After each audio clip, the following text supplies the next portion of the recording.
အခုလာမယ့်7ရက်နေ့မှာဒေါ်ဆန်းစုကြည်ကိုနေရင်ကျဲကျုပ်ရွှေ့တော့မလားအစိုးရအနေနဲ့ကုန်စည်နှုန်းကြီးမြင့်မှုပြဿနာကိုဖြေရှင်းနိုင်ပါမလားမင်္ဂလာပါမျိုးတို့ရေကျွန်မမပုတုမဟာသွေးပါရှင်ဒီနေ့နောက်26ခုနှစ်ဧပြီ6ရက်နေ့ဖြစ်ပါတယ်အခုလာမယ့်ဧပြီ17ရက်နေ့ဒေါ်ဆန်းစုကြည်ကိုနေပြီးတော့နှင်းစီချမ်းမှာနေရင်ကျဲကျုပ်ထားရှိတော့မယ်ဆိုတဲ့အတန်တွေထွက်လာတယ်ပြီးခဲ့တဲ့2024တုန်းကလည်းဒီလိုပဲလာမယ့်2025ကျရင်ဒေါ်ဆန်းစုကြည်ကိုတော့မှာဆိုတဲ့အတန်တွေထွက်ခဲ့ဘူးတဲ့ဒါပေမဲ့အခုက4လပိုင်း17ရက်နေ့ဆိုပြီးတော့ရက်အတိအကျနဲ့အတန်ထွက်တာဒီတွင်မှာရှိနေတဲ့ NLD ပါတီဝင်တချို့ကလည်းပဲအချိန်ကိုက်စာထုတ်တယ်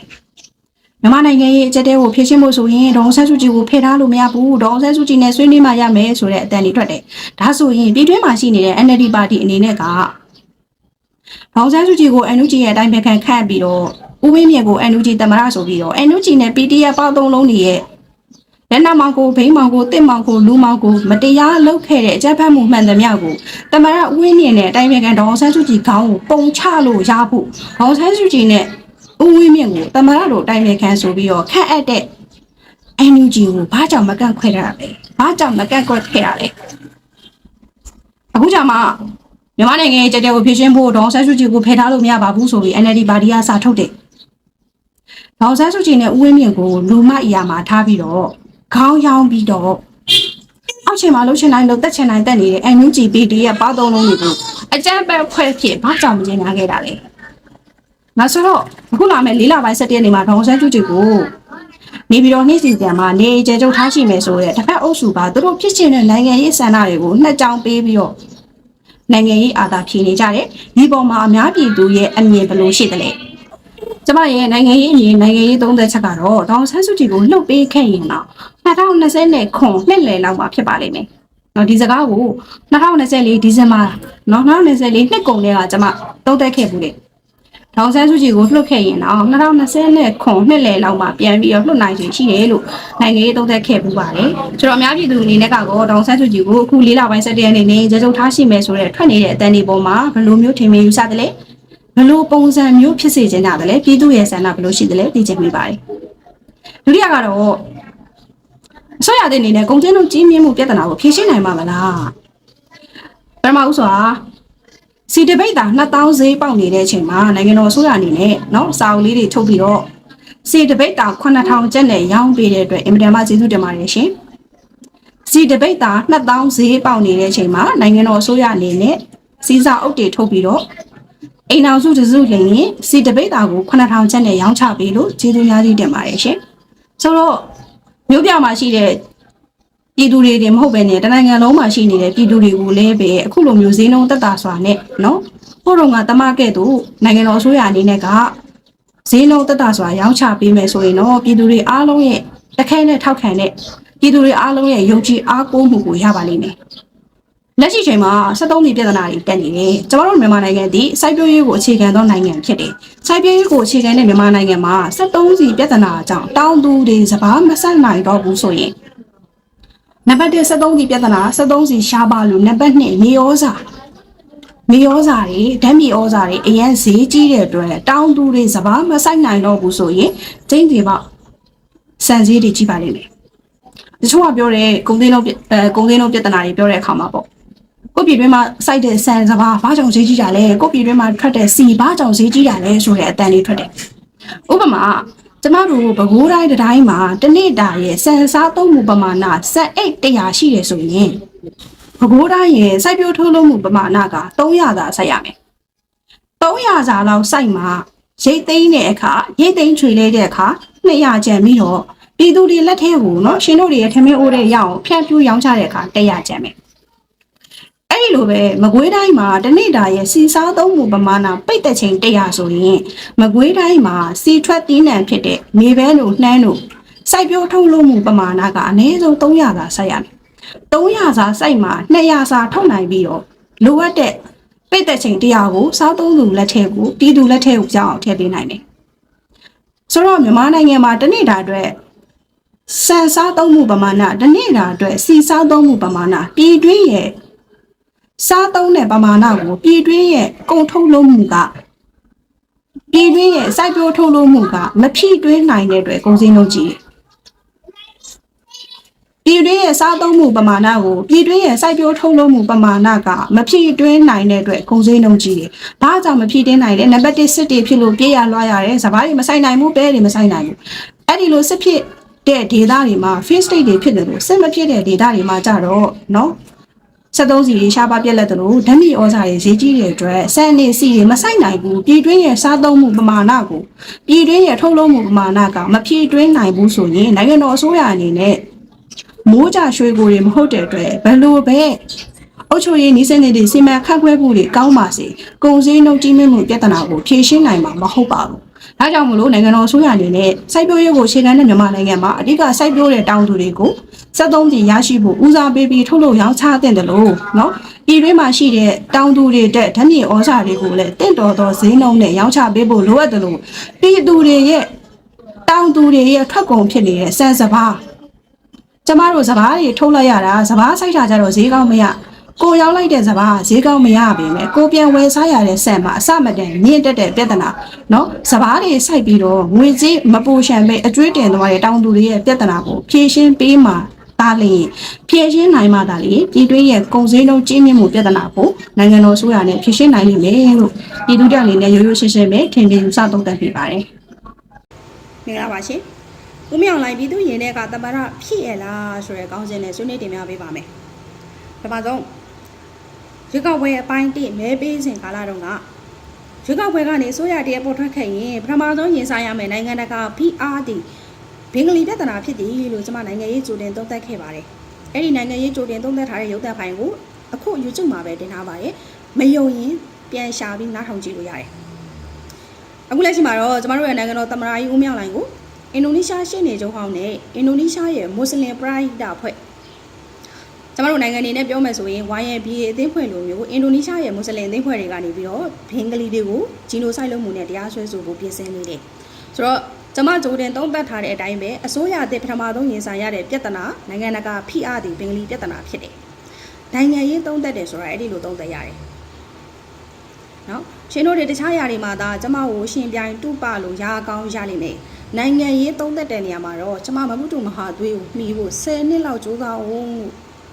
ဒီပေးလိုက်မယ်ကျမရုပ်တံဖိုင်တွေကိုဖြက်ညက်ကန်းနဲ့ကျမအကြနဲ့လှုပ်ရှားနေတဲ့ဖြက်ညက်ကန်းအောက်တန်းစားတွေကိုမမှုတူမဟာသွေးရဲ့နိုင်ငံရေးသုံးသက်တဲ့အရေးချင်းကိုမှီဖို့10နှစ်လောက်ကြိုးစားအောင်ဒီပေးလိုက်မယ်ဟုတ်ပြီဦးမြောင်လိုင်းပြည်သူရင်တွေကတမရအဖြစ်ရလားပြီးခဲ့တဲ့9နှစ်တာကာလတွင်နိုင်ငံတော်ရဲ့အရေးပေါ်ခြေအနေတွေပြည်တွင်းမှာရှိတဲ့တောင်းကျမ်းသူအကြမ်းဖက်သမားတွေကိုနှိမ်နင်းတဲ့နေရာမှာအားမလို့အားမရဖြစ်လို့ဦးမြောင်လိုင်းကိုမကြိုက်တာကတပိုင်းလက်ရှိမှာဦးမြောင်လိုင်းတမရဖြစ်လို့ပြောနေတဲ့ထဲထဲမှာကျွန်မမပါဘူးကျွန်မကဦးမြောင်လိုင်းကိုတမရမဖြစ်စေချင်ဘူးတမရအထက်ကအတိုင်းမေခံဖြစ်စေချင်တာဒီစကားကိုရင်တော့လည်းပြောတယ်အခုလည်းပြောတယ်အခုသူတမရဖြစ်သွားလို့ချက်ချင်းကြီးလက်ညှိုးတောင်ခေါင်းကြီးလုံးမဲ့တန်းစားထဲမှာကျွန်မမပါဘူးလူလေကြမှာထမင်းဝမဲ့ခစ်ဆိုရင်အငတ်ခံရင်ပဲသိလိုက်မယ်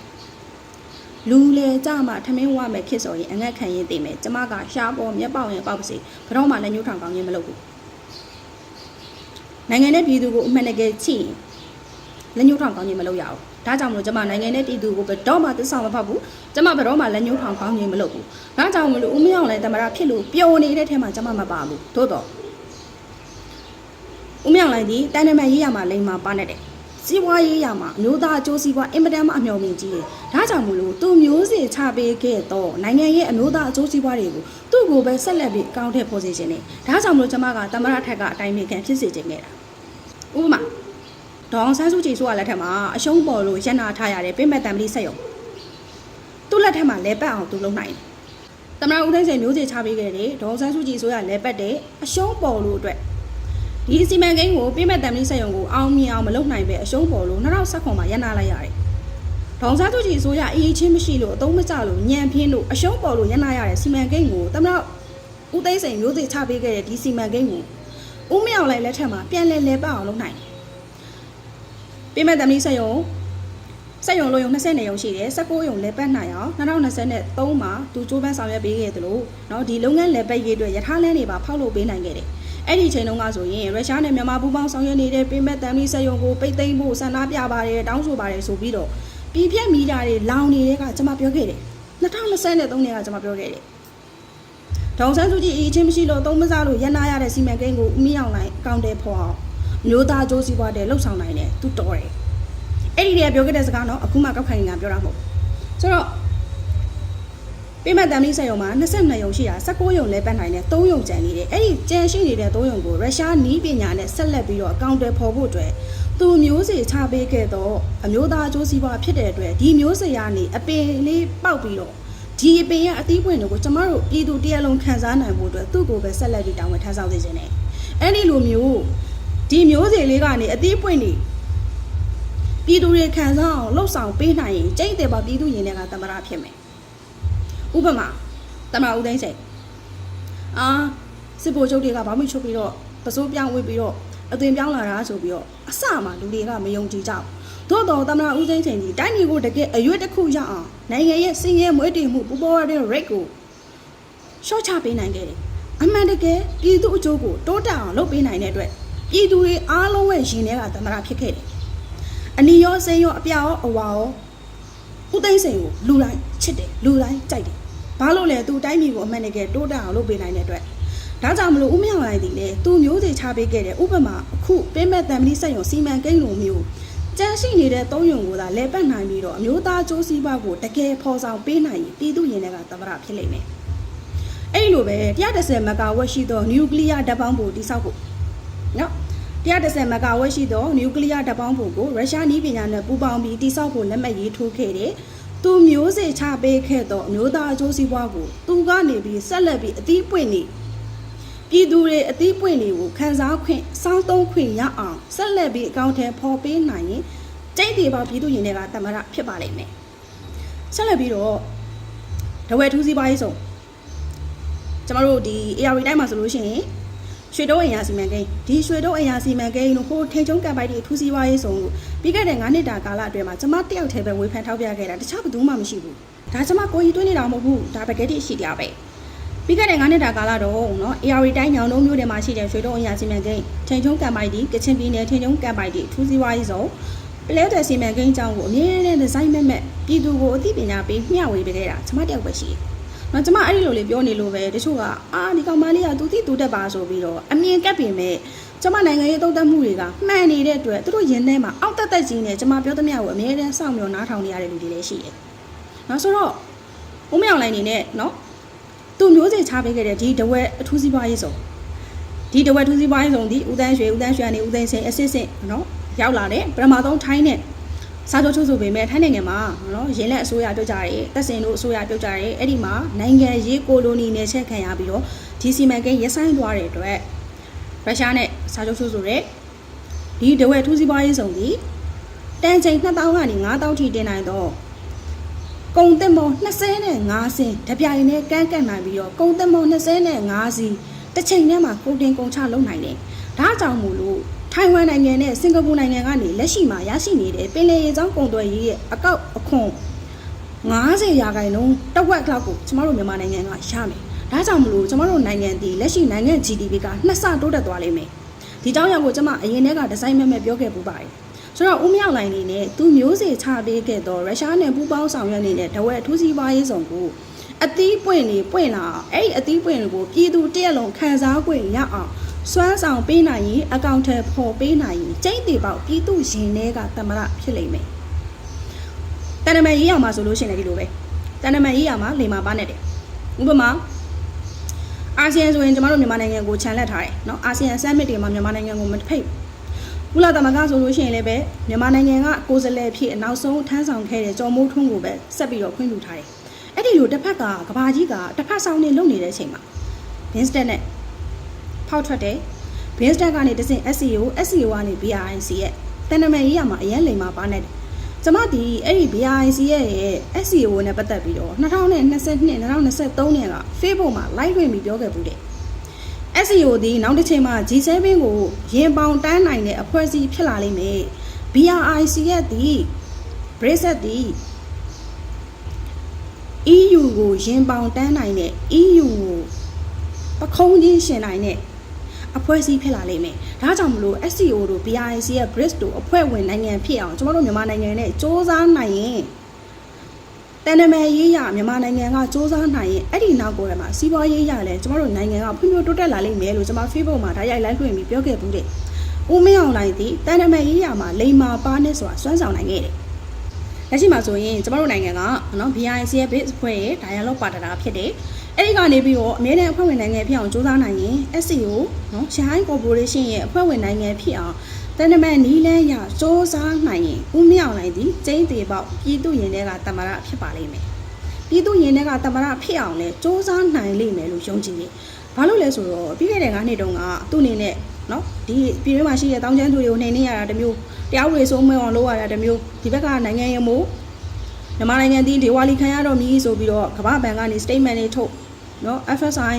Total Face State ဆိုပြီးတော့ statement တွေထုတ်အဲ့ဒီလိုနိုင်ငံတကာကနေဝိုင်းဝန်းပြီးတော့ PR တွေပေးချိန်ချောက်မှုတွေပေးနေတဲ့ကြားတွေကနိုင်ငံဒေဝါလီမခံရအောင်နလန်ပြန်ပြီးတော့ထူနိုင်အောင်ဂျိုးပန်းဆောင်ရွက်ခဲ့တဲ့အတွက်လက်ရှိမှာဆိုလို့ရှိရင်သူ့အနေနဲ့ကဒီနိုင်ငံရေးစီးပွားရေးပဲဒီဇိုင်းမဲ့လုပ်ရတော့မှာပြည်တွင်းမှာရှိတဲ့တောင်းကျမ်းသူတွေနှိမ်နှင်းဖို့တရားဥပဒေစိုးမိုးကိုတည်ငြိမ်အေးချမ်းဖို့ကနော်ယုံကြည်စိတ်ချရတဲ့တပ်မတော်ခေါင်းဆောင်ကိုအာဏာလွှဲပြောင်းပေးပြီးဖြစ်တယ်တချို့တက်ကလည်းပဲသူ့ရဲ့နေရာနဲ့ထိုက်တန်အောင်လက်စွမ်းပြနေပြီဖြစ်တယ်နော်လက်ရှိမှာဆိုလို့ရှိရင်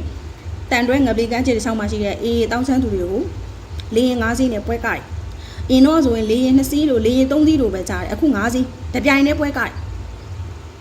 မုံရွာဘော်ဒီထောင်ဖျားနီးမှာရှိတဲ့ညောင်ပင်သာကျေးရွာအနီးမှာရှိတဲ့ NUG စိတ်ုံဆိုလို့ရှိရင်လည်းလေရင်5စီးနဲ့တခါတည်းပွဲကပြီးတော့အဲ့ဒီလိုဘလူးဆိုင် TV ထွက်လာတာဖြစ်တဲ့အတွက်ပြည်တွင်းမှာရှိတော့စီးပွားရေးတွေကိုအကောင့်တွေပေါ်ဖို့ဆိုရင်ကျွန်မအစောနာပြောခဲ့တဲ့အထူးစီးပွားရေးစုံတွေကိုအကောင့်တွေပေါ်ဖို့ဆိုရင်နံပါတ်1ကတရားဥပဒေစိုးမိုးမှာနံပါတ်2ကတည်ငြိမ်အေးချမ်းမှရမယ်တရားဥပဒေစိုးမိုးပြီးတည်ငြိမ်အေးချမ်းမှုဆိုလို့ရှိရင်လည်းတောင်းချမ်းသူကျန်းဖတ်သမားတွေကိုနှိမ်နှင်းနိုင်မှရမယ်ဆိုတော့အဲ့ဒီတောင်းချမ်းသူတွေကိုတက်ချုပ်ကနှိမ်နှင်းမယ်တရားဥပဒေတည်ငြိမ်အေးချမ်းအောင်တရားဥပဒေစိုးမိုးအောင်တည်ငြိမ်အေးချမ်းအောင်နော်ဗိုလ်ချုပ်ကြီးရဲဝင်ဦးတက်မတော်ကဝေးဦးကြီးချုပ်တက်ကနှိမ်နှင်းမယ်အဲ့ဒီလိုတည်ငြိမ်အေးချမ်းတဲ့အချိန်မှာတစ်ဖက်ကနိုင်ငံတော်သမ္မတဦးမင်းအောင်လှိုင်အနေနဲ့လေမျိုးသားကျိုးစီးပွားတွေနိုင်ငံတော်ရဲ့ဘတ်ဆောင်ဖွံ့ဖြိုးတိုးတက်ရေး220စီမံကိန်း230စီမံကိန်းတွေကိုအကောင့်ထဲပေါ်အောင်မြင်လိမ့်မယ်လို့ယုံကြည်ပါတယ်